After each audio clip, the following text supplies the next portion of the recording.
21শে September এই দিনে যা ঘটেছিল ঘটনাবলী। 1992 সালের এই দিনে ফ্রান্সের রাজতন্ত্রের অবসান ঘটে এবং প্রজাতন্ত্র প্রতিষ্ঠিত হয়। 1857 সালে এই দিনে দিল্লির সম্রাট দ্বিতীয় বাহাদুর শাহ ব্রিটিশ সেনাবাহিনীর কাছে আত্মসমর্পণ করে।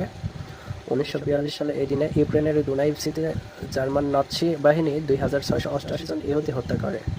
1964 সালে এই দিনে যুক্তরাজ্য থেকে স্বাধীনতা পায় মাল্টা। 1965 সালে এই দিনে গাম্বিয়া, মালদ্বীপ ও সিঙ্গাপুর জাতিসংঘে যোগদান করে। 1971 সালে এই দিনে ভুটান, বাহরাইন ও কাতার জাতিসংঘে যোগদান করে। 1971 সালে এই দিনে কলকাতায় association for improvement of mathematics teaching প্রতিষ্ঠিত হয়। 1972 সালে এই দিনে বাংলাদেশকে স্বাধীন দেশ হিসেবে স্বীকৃতি দেয় প্যারাগুয়ে। 1974 সালের এই দিনে হন্ডুরাসে জলস্রোতজনিত বন্যায় 8,000-এর বেশি লোক মৃত্যুবরণ করে।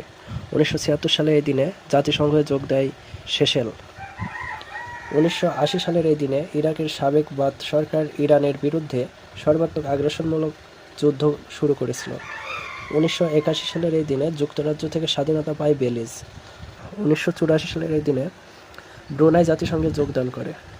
1991 সালের এই দিনে সাবেক সোভিয়েত ইউনিয়ন থেকে স্বাধীনতা পায় আর্মেনিয়া। 2013 সালের এই দিনে আল শাবাহ জঙ্গিরা নাইজেরিয়া ওয়েস্টগেট শপিং মলে হামলা করে। এতে 62 জন সাধারণ মানুষ নিহত হয় এবং 170 জনের বেশি আহত হয়।